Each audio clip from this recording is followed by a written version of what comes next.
Let's go.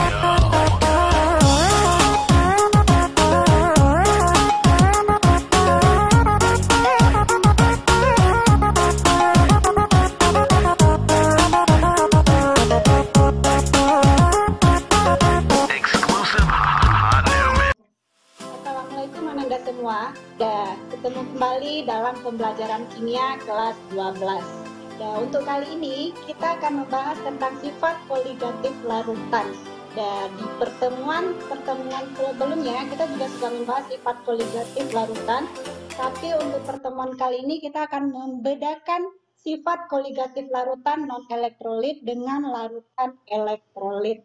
Dan kemudian sifat koligatif larutan, ya, seperti yang kita ketahui itu ada 4, di mana yang pertama untuk penurunan tekanan uap, kemudian ada kenaikan titik didih, penurunan titik beku, dan terakhir ada tekanan osmotik. Dan untuk masing-masing sifat koligatif larutan ini itu berbeda antara koligatif larutan elektrolit dengan larutan non-elektrolit. Dan kemarin dalam pertemuan sebelumnya kita sudah bahas, tetapi secara khusus ya, perbedaan itu terletak pada ion-ion yang terurai. Next.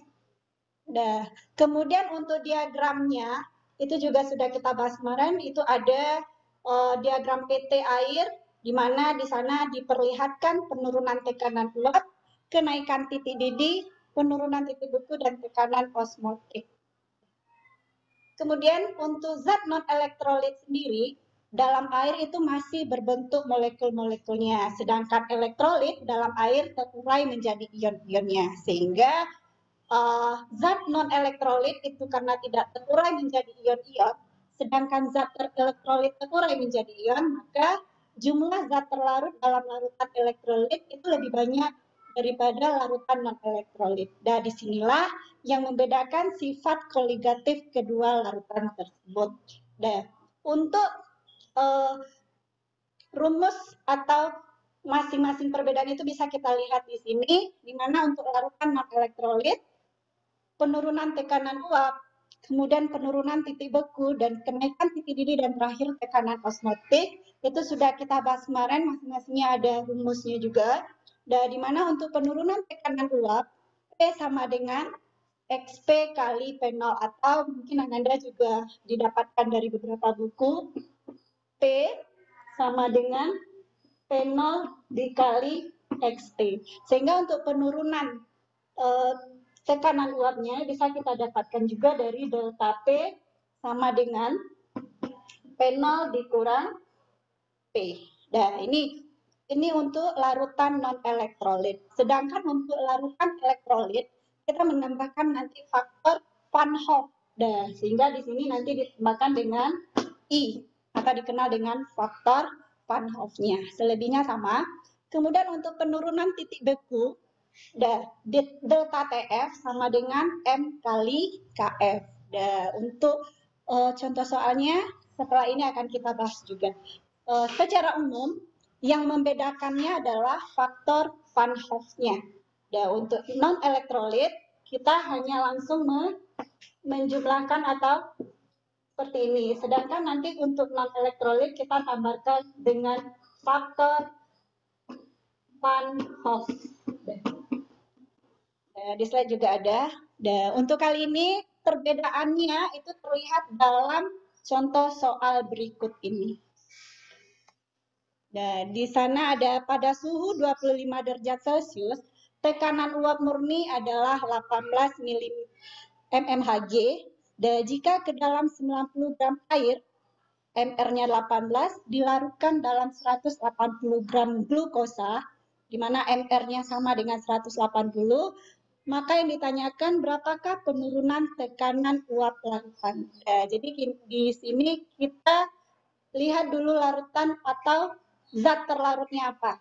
Nah, kalau zat terlarutnya di sini glukosa, berarti yang kita pakai adalah sifat koligatif larutan non-elektrolit, karena glukosa adalah non-elektrolit. Berarti kita akan membahas soal ini dengan rumus penurunan tekanan uap non-elektrolit. Nah, di mana untuk pembahasannya kita memakai yang pertama dulu diketahui.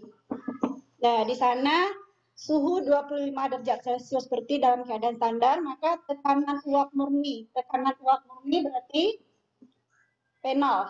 Penolnya adalah 18 mm Hg.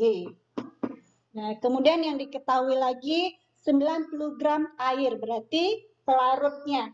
Dan massa air. Massa air itu 90 gram.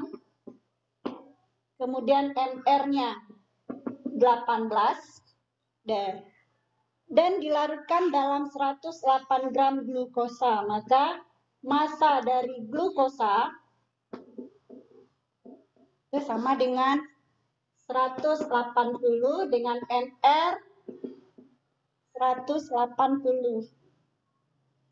Nah, yang ditanyakan berapakah penurunan tekanan uap larutan? Berarti kalau ditanya penurunan tekanan uap larutan, ditanya penurunan tekanan uap larutan, maka delta P.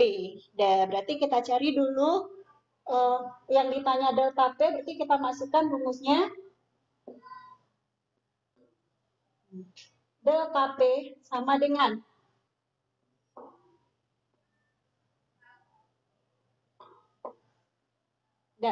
penurunan tekanan uap. Di mana nanti penol dikali dengan X terlarutnya berapa. Ini untuk secara umumnya.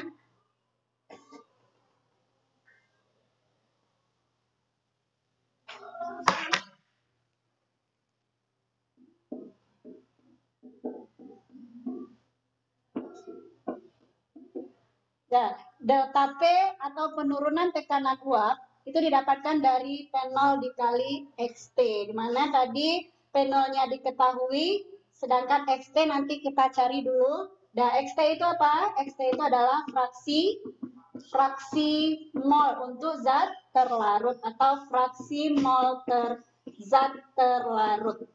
Dan penol ada, XT nanti kita cari, di mana untuk XT sama dengan N terlarut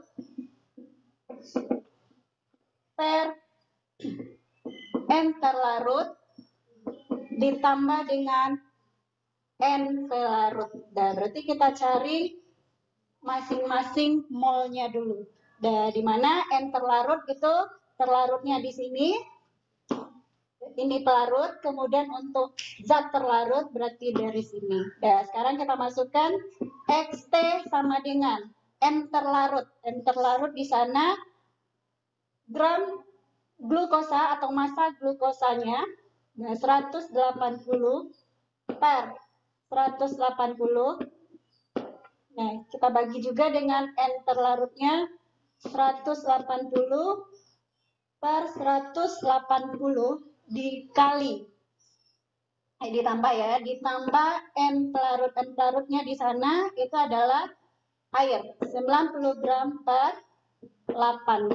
Dan kalau Anda selesaikan satu-satu dulu, boleh juga cari mol N terlarut, cari juga mol pelarut. Dan sehingga bisa kita dapatkan nanti 1/1 ditambah 5, maka dapatnya 1/6. Dan sehingga nanti kita masukkan ke rumus yang pertama, maka delta P sama dengan penol kita sudah ada 18 dan dikali 1/6. Dan 18 1/6 dapat 3 mm Hg. Dan sehingga penurunan tekanan uap larutan kita adalah 3 mm Hg. Nah, itu untuk penurunan tekanan uap larutan non elektrolit, karena di sana zat terlarutnya adalah glukosa. Kita bandingkan juga dengan zat larutannya non elektrolit. Next. Terakhir soalnya. Nah, ini jika kita melihat kalau di sana larutannya elektrolit, berarti nanti kita memakai I, atau dikenal dengan faktor Van Hoff-nya. Jadi ini ada beberapa soal. Untuk soal-soal ini selanjutnya bisa Anda kerjakan untuk lebih pemahamannya. Bedanya di sini kata kuncinya adalah zat terlarut. Jika zat terlarutnya zat terlarutnya elektrolit, berarti kita nanti memakai rumus sifat koligatif elektrolit. Sedangkan yang zat larutannya non elektrolit, berarti kita memakai sifat larutan atau sifat koligatif larutan non elektrolit. Jadi untuk pembahasan soal itu silakan Anda pahami kembali dan langkah-langkahnya. Jadi lebih mudah kita dalam menyelesaikan soal-soal. Kemudian untuk beberapa soal berikutnya itu juga untuk penurunan titik beku, kemudian nanti kenaikan titik didih dan tekanan osmosa itu sama dengan penurunan tekanan uap. Jika zat terlarutnya nanti adalah larutan elektrolit, berarti kita memakai faktor Van Hoff. Untuk pertemuan kali ini kita cukupkan sekian. Silakan Anda lebih memahaminya, silakan Anda kerjakan nanti beberapa soal yang ada di sini juga, kemudian tambahan yang ada di buku paket. Sampai ketemu lagi kita di pertemuan selanjutnya, yaitu penerapan sifat koligatif larutan dalam kehidupan sehari-hari. Saya tutup. Assalamualaikum warahmatullahi wabarakatuh.